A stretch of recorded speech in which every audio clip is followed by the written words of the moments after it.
Human activities are causing severe changes to the Earth's climate.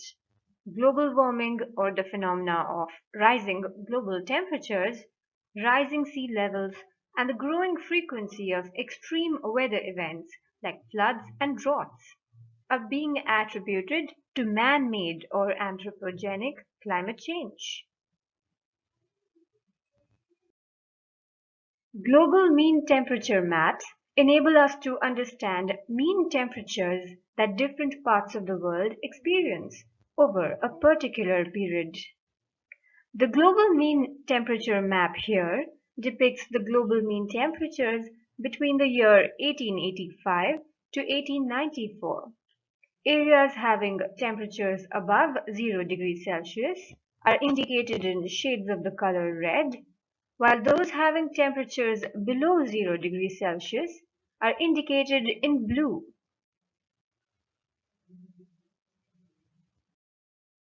Now, look at the global mean temperatures for the period between the year 2005 to 2014.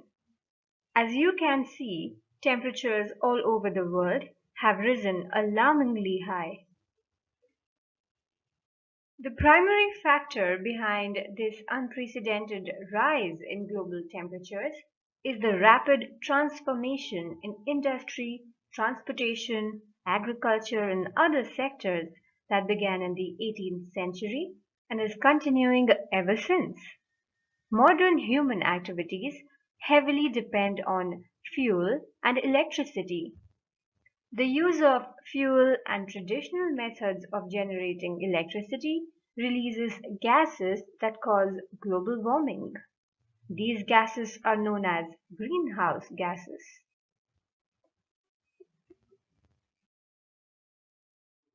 Let's understand how greenhouse gases cause global warming. When sunlight falls onto the Earth's surface, about a third of it gets reflected back by bright surfaces like clouds and ice, while the land and the ocean absorb the remaining. Later, the land and the ocean re-radiate this heat, and Earth's atmosphere absorbs a small portion of this radiation. This phenomena is known as the greenhouse gas effect. Greenhouse gases in the atmosphere trap the Earth's heat, and it's this absorbed solar energy that heats our planet up. While pre-industrial revolution greenhouse gas concentrations in the atmosphere ensured that the Earth was just warm enough to be habitable, modern human activities have drastically increased the levels of these gases, causing excessive heating of the Earth.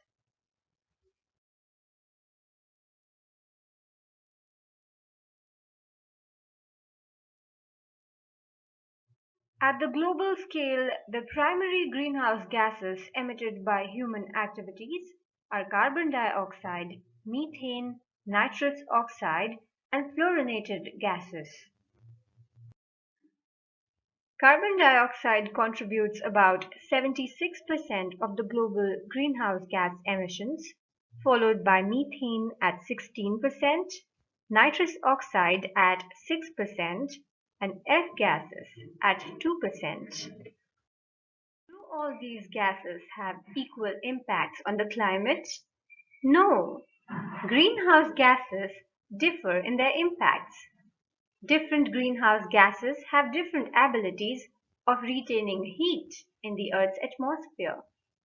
The radiative forcing by these gases is measured in terms of global warming potential, or GWP. It is a measure of how much energy the emissions of 1 ton of a gas will absorb over a given period of time relative to the emissions of 1 ton of carbon dioxide.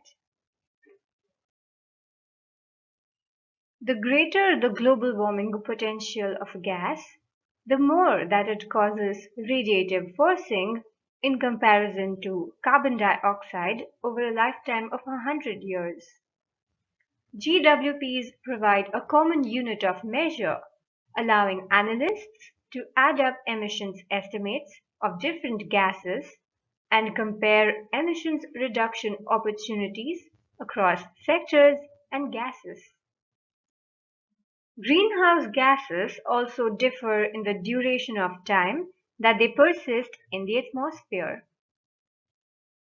In the year 1751, the first year during the Industrial Revolution, for which data is available, some 11 million metric tons of carbon dioxide was produced worldwide. In the 1960s, this level of carbon dioxide grew by 1,000 times, and in 2015, it grew by 3,000 times. So the emission of greenhouse gases has been only continuing to increase. Let's take a look at the contribution of different sectors to global greenhouse gas emission. Electricity is commonly generated by burning coal. Burning fossil fuels like coal releases harmful greenhouse gases like carbon dioxide, methane, and nitrous oxide into the atmosphere. At 25%, electricity generation generates the most greenhouse gas emissions. Industries like the chemical industry and the metal industry form a significant part of the economy. These are highly energy intensive and polluting. 21% of the global greenhouse gas emissions are released by the industrial sector from the use of different chemicals and fossil fuels. Agriculture, forestry, and other land use types are the next biggest greenhouse gas emitters. Note that forests are also known as carbon sequesters, as they store carbon throughout their growth in the form of carbon dioxide. And whenever forest fires or deforestation takes place, the stored carbon dioxide gas gets released into the atmosphere. Transport contributes to 14% of greenhouse gas emissions. Over 90% of the fuel used is a derivative of fossil fuels, like gasoline and diesel. Combustion of this fuel releases carbon dioxide, methane, and nitrous oxide into the atmosphere. As the number of vehicles on the road increase, so will the resulting greenhouse gas emissions.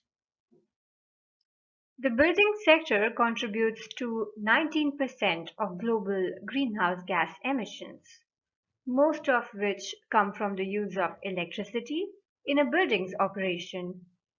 Gases like methane, carbon dioxide, and other F-gases are also released during the construction and demolition of buildings.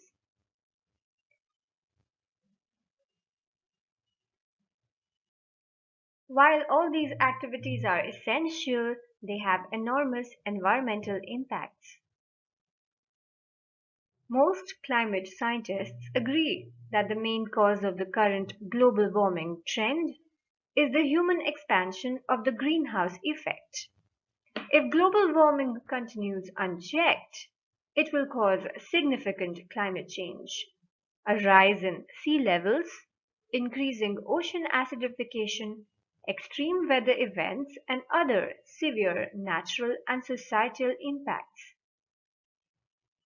The need of the hour is to cap greenhouse gas emissions. To tackle climate change and greenhouse gas emissions, a global agreement called the Kyoto Protocol was created. We'll study this in greater detail in the next module.